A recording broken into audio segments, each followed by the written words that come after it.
시간 그리스도인의 힘의 비밀, 그리스도인의 힘의 비밀이란 제목으로 하나님 말씀 증거하겠습니다. 오늘은 100일 주년 3.1절 기념주일이기도 하고 또 코로나 바이러스 19로 인하여서 확산 방지를 우리의 교회가 협력하는 마음으로 온라인 예배를 드리고 있습니다.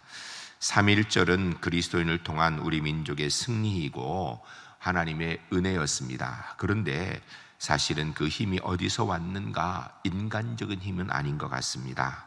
오늘 본문을 통하여서 그리스도의 힘의 비밀에 대한 말씀을 듣고자 합니다. 비록 우리가 교회에서 함께 예배할 수는 없지만 각기 있는 처소에서 기도하며 온라인 예배를 통하여서 그리스도의 힘의 비밀의 능력에 대한 말씀을 듣는 중에 우리 제1교회 모든 성도님들 하나님의 사람, 예수 그리스도의 사람, 십자가의 은혜의 힘의 능력을 가지고 승리하는 은총이 주 안에서 꼭 있으시기를 주의 이름을 간절히 축복합니다. 첫 번째 따라하겠습니다. 사람에게 세상의 힘은 무시할 수 없는 것입니다. 인생의 힘, 삶을 살아가는데 굉장히 중요한 것입니다. 돈의 힘 대단히 크지요. 또 무엇을 알고 있는 지력 중요합니다. 그래 우리말에 아는 것이 힘이다 라고 이야기합니다. 권력도 중요하고요, 영도력도 중요하고 지도력도 중요하고 덕의 힘, 영역, 우리의 인생을 살아가는데 아주 다양한 힘들이 모두 다 굉장히 중요합니다. 그런데 이런 모든 힘에는 몇 가지 원리가 있습니다. 첫 번째로 모든 힘에는 직선성이 있어야 합니다. 갈짓자로 걷는 걸음에는 승리를 장담할 수 없습니다. 굽은 나무는 별로 쓸모가 없습니다.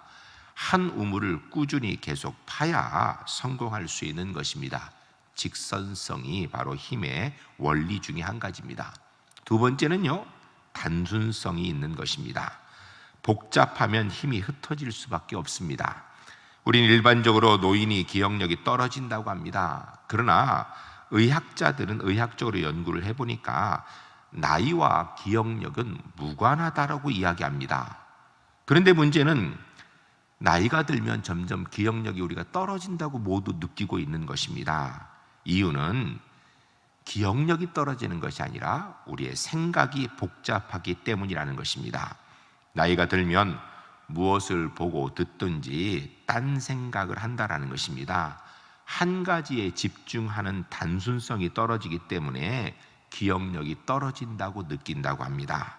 그래서 단순한 마음, 순전한 마음이 우리가 기억력을 높이고 삶을 살아가는 힘을 얻는 데 중요한 것입니다. 예배할 때는 아이같이 순수한 마음으로 하나님께 집중해야 됩니다. 찬송할 때는 찬송해야 되고요, 기도할 때는 기도해야 되는 것입니다. 공부할 때 놀 생각하고 놀 때 공부할 생각하는 아이는 둘 다 제대로 할 수가 없는 것입니다. 단순한 마음, 사실 신앙은 단순한 것이죠. 그냥 하나님께 집중하는 것입니다. 세상의 힘의 세 번째 원리는 결단력에 있다고 합니다. 돌이킬 수 없는 결정적인 순간이 되게 되면 사람들이 대개 다 힘을 내게 되어 있습니다. 해도 되고 안 해도 되는 일에는 별로 그렇게 힘이 모이지 않는다라는 것입니다. 그리고 힘의 네 번째 원리는 협동심에 있습니다. 구약성경 잠언 4장 12절 말씀에 보면 한 사람이면 패하겠고 두 사람이면 맞설 수 있나니 세 겹줄은 쉽게 끊어지지 아니하느니라 라고 말씀하고 있습니다. 함께함, 협력의 중요성을 이야기하는 것입니다. 인생을 살아가면서 목적을 세웠으면 전진할 필요가 있는 것입니다. 꼭 필요한 것이 우리에게 있어서 정말 전진하고 집중하고 단순해지는 것, 함께하는 것, 이거 필요합니다. 그런데 사람이 살아가는데 여기에 한 가지를 꼭 더해야 됩니다. 도덕성입니다. 사람은 도덕적인 존재입니다. 그래서 선한 일을 할 때는요, 사자같이 담대합니다. 그러나 불의한 일을 행하면요, 절대 강한 힘을 가질 수가 없습니다. 선하고 의롭고 이타적일 때 힘이 있다라는 것입니다. 이기심처럼 사람의 능력을 마르게 하는 것이 없습니다. 늘 나만 생각하는 사람, 그 양심도 그를 절대 성원하지 않습니다. 다른 사람도 역시 그를 지지해 주지 않는 것입니다. 하나님께서도 그런 사람 편은 되지 않으십니다. 그러면 결국 나약해질 수밖에 없다는 것입니다. 저는 우리 울산제일교회 성도님들이 주의 은혜로 이 세상을 살아가면서 하나님께 집중하고 주님만 바라보고 정말 결단력을 가지고 서로 힘을 합하여 나아가는 가운데 세상 윤리 도덕에서도 뛰어나기 때문에 세상에서 힘 있는 하나님의 사람 되시기를 주의 이름을 간절히 축복합니다. 그 힘을 가지고 이 땅에서 하나님 백성으로 승리를 누리는 은혜가 있으시기를 주의 이름을 간절히 소원합니다. 두 번째 따라하겠습니다. 세상의 승리는 언제나 불완전합니다. 우리가 잘 알고 있는 이야기가 있죠. 세계를 지배하였던 영웅 나폴레옹의 이야기. 내 사전에는 불가능이란 낱말은 없다. 이 유명한 말을 남긴 나폴레옹이 전쟁에 패하여서 세인트 헬레나 섬으로 유배돼 가며 남긴 유명한 말이 있습니다. 오 갈릴리 사람이여, 그대가 이겼소. 나는 무력으로 세계를 정복하려 했지만 패하고 말았어. 사랑으로 온 세계를 점령한 그대가 이겼소 라고 고백했습니다. 여기 갈릴리 사람은 바로 예수 그리스도를 이야기하는 것입니다. 여러분, 세상의 승리와 영광 사실은 언제든지 실패할 수 있습니다. 승리는 영광스럽지만 실패는 언제든지 비참합니다. 운동 경기를 마치게 되면 이기면 영광스럽고 진자는 할 말이 없습니다. 비참하게 되는 것입니다. 때로는 모욕까지 당할 수도 있습니다. 근데 문제는 한 사람이 이기면 다른 사람은 질 수밖에 없다라는 것입니다. 한 사람이 영광을 누리면 다른 사람은 모욕감을 느끼게 되어 있고요, 한 사람이 면류관을 쓸 때에 다른 사람은 수치를 느끼게 되는 것입니다. 세상에서 승리란 대체로 이런 원리를 벗어나지 못합니다. 또한 세상의 승리란 일시적인 것입니다. 승리는 잠깐 비추는 번갯불 같은 숙명적인 괴물이라 해도 틀리지 않을 것입니다. 또한 세상의 승리는 부분적입니다. 돈을 버는 데 성공한 사람이 건강을 잃어버립니다. 출세는 하였으나 사랑을 잃어버리게 됩니다. 명예와 지위는 얻었지만 진심에는 실패하는 경우가 있습니다. 어떤 이는 세상에서 굉장한 얻은 걸 갖고 존경을 받는 것 같지만 사실은 도덕에서 실패한 사람을 우리가 많이 볼 수 있습니다. 결국 세상의 승리는 한 가지를 얻게 되면 다른 무언가를 잃어버리는 것이 분명히 나타나게 되어 있다는 것입니다. 우리가 잘 알고 있는 다윗 왕의 일화 가운데, 전설 가운데 한 가지입니다. 다윗 왕이 반지 하나를 갖고 싶어서 세공사를 불러서 이야기하였습니다. 나를 위하여서 아름답고 귀한 반지 하나를 만들되 내가 승리를 거두고 기뻐할 때 교만하지 않게 하고 내가 절망에 빠졌을 때, 시련에 처했을 때 용기를 줄 수 있는 글귀를 그 반지에 꼭 새겨 넣으라 라고 얘기를 했습니다. 세공사가 예 알겠습니다 폐하 하고 가서 자기 기술을 다하여서 멋진 반지를 만들었습니다. 반지를 만드는 것까지는 쉬웠는데 그곳에 글귀를 넣느라 도대체 이 다윗 왕이 이야기한 그 글귀를 무엇을 하고 넣어야 될지 생각이 나지 않았습니다. 고민하다가 지혜로운 다윗 왕의 아들 솔로몬에게 찾아가서 왕이 이런 것을 말씀하셨는데 어떤 것을 넣으면 좋을까요? 라고 물었습니다. 솔로몬이 잠시 생각한 후에 이렇게 이야기했습니다. 이것 또한 지나가리라. This too shall pass away. 이것 또한 지나가리라. 여러분, 지금 잘 나가는 것, 그것 또한 지나갈 것입니다. 지금 괴로워서 하루도 살기 힘든 어려움, 그것 또한 지나갈 것입니다. 예쁜 젊음을 자랑합니까? 그것 또한 지나갈 것입니다. 인생은 둥글둥글합니다. 잘 되던 사람이 어려움 당하는 경우가 있고요, 지금 어려운 사람이 좋아지는 경우가 얼마든지 있을 수 있는 것입니다. 승리도 지나갈 것이고 패배도 지나갈 것입니다. 지금 우리는 온 나라가 코로나19 전염병으로 인하여서 교회가 함께 예배드리지 못하는 어려움에 속해 있습니다. 그러나 이 고난인 코로나19도 지나갈 것입니다. 승리의 순간에 그러므로 우리 그리스도인은 교만하면 안 됩니다. 실패하였다고 절망과 좌절할 필요도 없습니다. 하나님의 사람은 언제나 겸손히 주님 바라보며 오늘의 삶을 살아야 될 줄로 믿습니다. 우리 울산제일교회 성도님들, 어떤 순간에든지 겸손하게 주님 앞에 무릎 꿇고 주님만 바라보며 승리하는 믿음의 사람들이 주 안에 모두 될 수 있기를 주의 이름을 간절히 축복합니다. 세 번째 따라하겠습니다. 십자가의 승리만이 완전합니다. 오늘 본문 말씀 고린도전서 2장 1절로 5절 말씀 우리가 함께 읽도록 하겠습니다. 이 말씀의 내용은 그리스도의 승리의 비밀을 말씀하고 있습니다. 우리가 이 땅에서 하나님의 사람으로 어떤 승리를 어떻게 취할 것인가에 대해서 생각하면서 우리가 함께 읽도록 하겠습니다.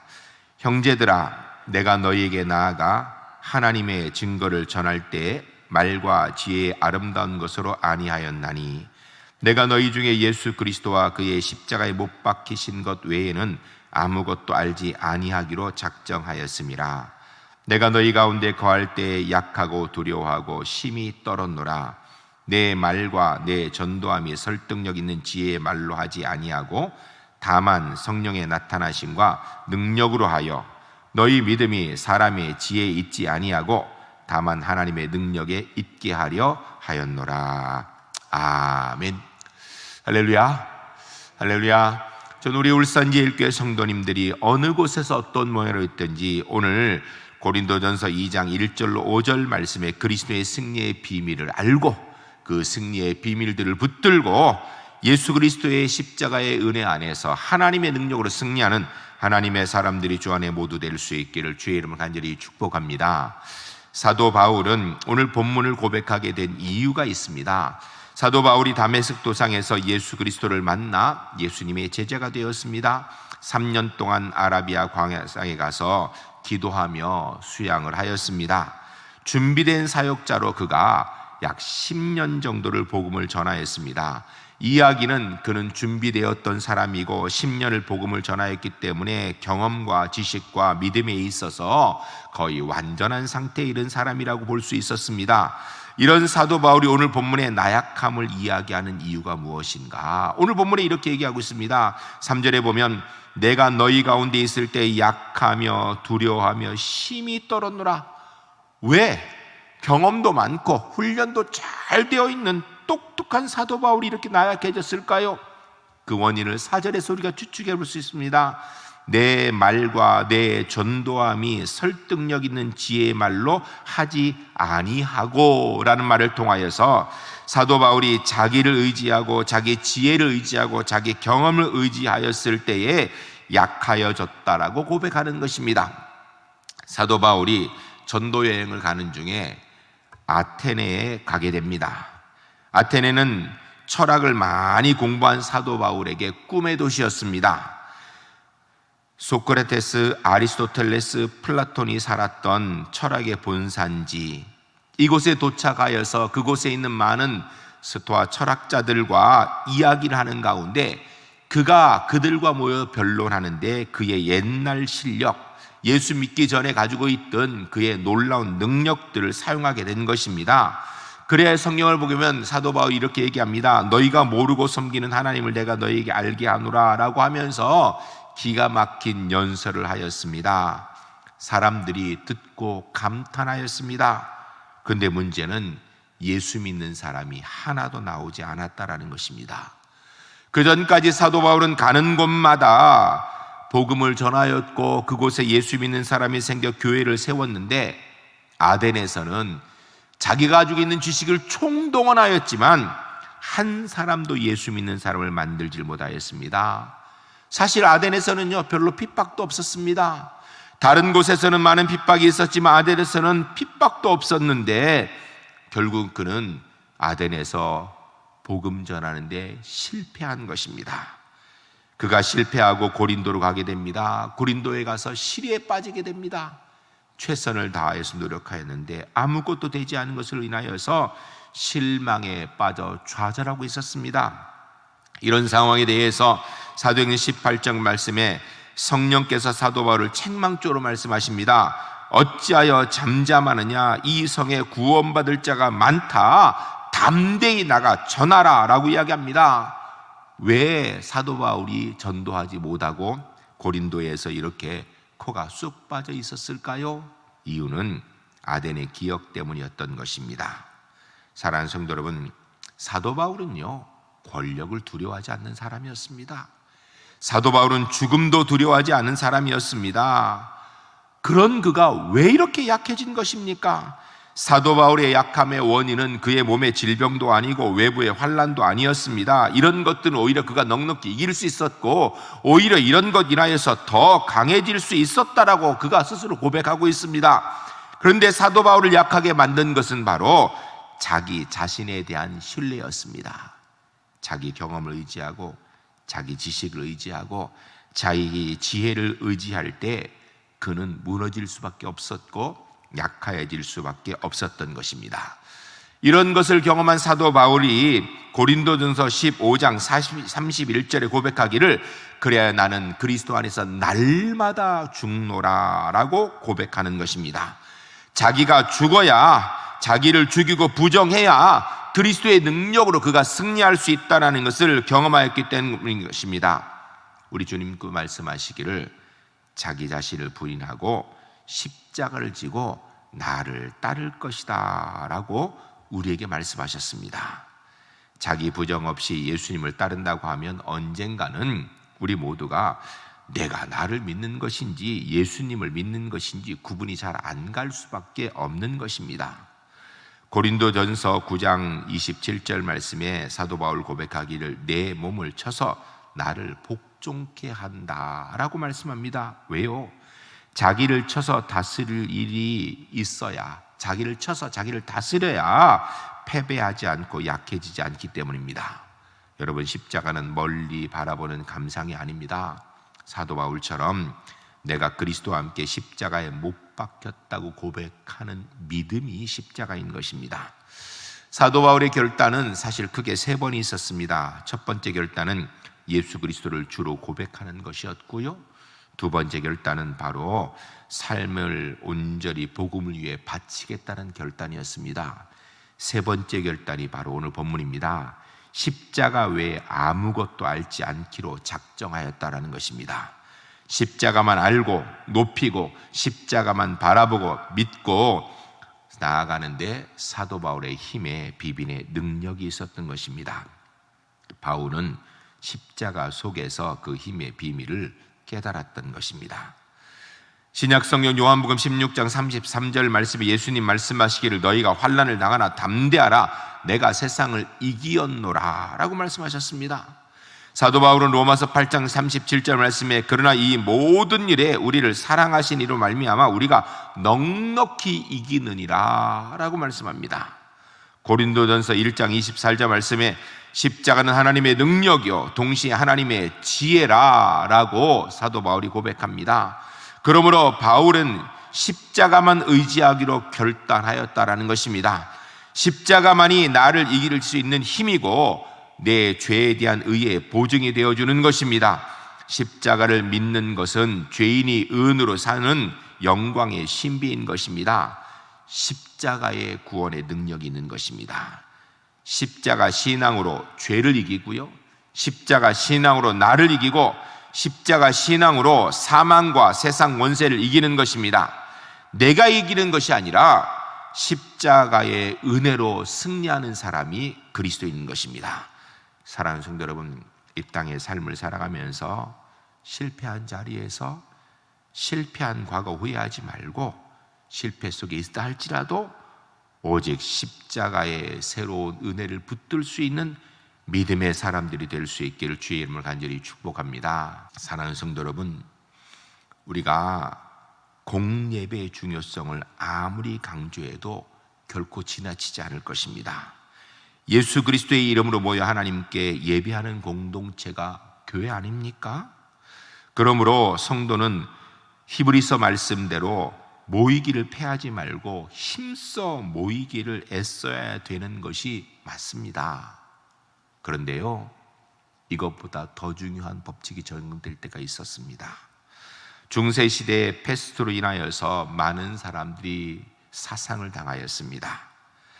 이때 이 어리석고 무지몽매한 중세시대의 성도들이 하나님이 질병으로부터 지켜줄 것을 믿고 예배당으로 몰려들었습니다. 예배당으로 몰려들었습니다. 왜냐하면 예배당 가면 살 수 있다라는 생각을 가졌습니다. 그런데 예배당에 모여 있다 보니까 이것이 더 문제가 되어서 전염병이 더 크게 퍼지게 되고 더 많은 사상자를 내게 된 것입니다. 주일 성수에 굉장히 엄격한 루터, 칼빈 등 종교개혁자들이 그때 이렇게 이야기했습니다. 전염병으로 인하여서 고통당하는 이 시기, 하나님과 이웃 사랑으로 우리가 모이는 것이 아니라 피신하여 서로 떨어져 있는 것이 하나님의 뜻이다라고 그렇게 얘기했습니다. 물론 종교개혁자들이 교회로 오는 사람들을 일부러 쫓아내진 않았어요. 그러나 이곳에 모여 있는 것이 하나님의 뜻이 무조건 되는 것은 아니다라는 것을 이야기하였습니다. 전염병 확산 방지를 위하여서 일정 기간 격리되는 것이 사실은 성경적입니다. 레위기 11장에서 15장까지 보게 되면 정결법이 나옵니다. 그 내용은 아주 간단합니다. 부정하게 된 사람은 성막과 공동체를 더럽히지 못하게 하기 위해 진영 밖에 격리되는 규정입니다. 레위기 15장 31절, 민수기 5장 등에 나타나는 내용을 볼 때 공동체를 지키는 정결법이 바로 오늘 우리에게 적용되는 것입니다. 성경은 이야기합니다. 그리스도인이 국가와 사회와 평안을 지킬 의무를 가진 사람들이라고. 우리 그리스도인은 미정자와 나라와 민족을 위해서 기도해야 될 의무를 가지고 있습니다. 우리는 세상의 평안을 위해 성도들이 함께 기도하고 그리고서 이 나라 민족의 시민으로서 협력해 나아가야 됩니다. 이로써 교회가 평안의 사명을 다하는 것이고 또한 이 세상의 신뢰를 얻는 것이고 복음 전도에 더 큰 힘을 얻는 계기가 될 것입니다. 현재 코로나19가 빠르게 전파되어서 한국 사회 전체가 큰 고통을 받고 있습니다. 감염 차단을 위해서 우리는 어쩔 수 없는 상황에 주일 예배를 영상 예배로 지금 드리고 있습니다. 함께 예배하지 못하는 안타까운 마음으로 속히 함께 모일 날을 위하여 기도해야 될 것입니다. 여러분, 사실은 이 코로나19 확산에 대해서 사람으로 할 수 있는 것들이 너무나 작습니다. 그러나 코로나19와 싸우고 있는 정부와 공무원, 의료진, 봉사자들에게 힘을 주시고 이미 사상당한 사람들, 그들의 가족들을 위로해 주실 기도하시기 바랍니다. 그래서 이 코로나19가 분명히 우리에게 큰 어려움이고 어떻게 보면 재앙과 같습니다. 그러나 이를 통하여서 예수 그리스도의 십자가의 사랑과 하나님의 창조의 질서가 회복되어지며 모든 것의 주인 되시는 하나님께서 이번 상황을 통하여서도 합력하여 선을 이루어 주시기를 함께 기도하는 가운데 합력하여 선을 이루어 주시는 주님의 은혜를 이루어가는 우리 울산지역의 모든 성도님들이 되시기를 주의 이름을 간절히 축복합니다. 101년 전 3.1 운동으로 일제의 폭정을 이기게 하신 하나님께서 코로나19로 인하여 신임하는 이 땅을 우리 그리스도인의 기도로 치유하여 주실 것입니다. 하나님, 이 땅을 치유하여 주시옵소서. 하나님, 이 땅을 회복시켜 주시옵소서. 함께 기도에 동참하는 우리 울산지엘교 모든 성도님들 되시기를 주님의 이름으로 간절히 축복합니다.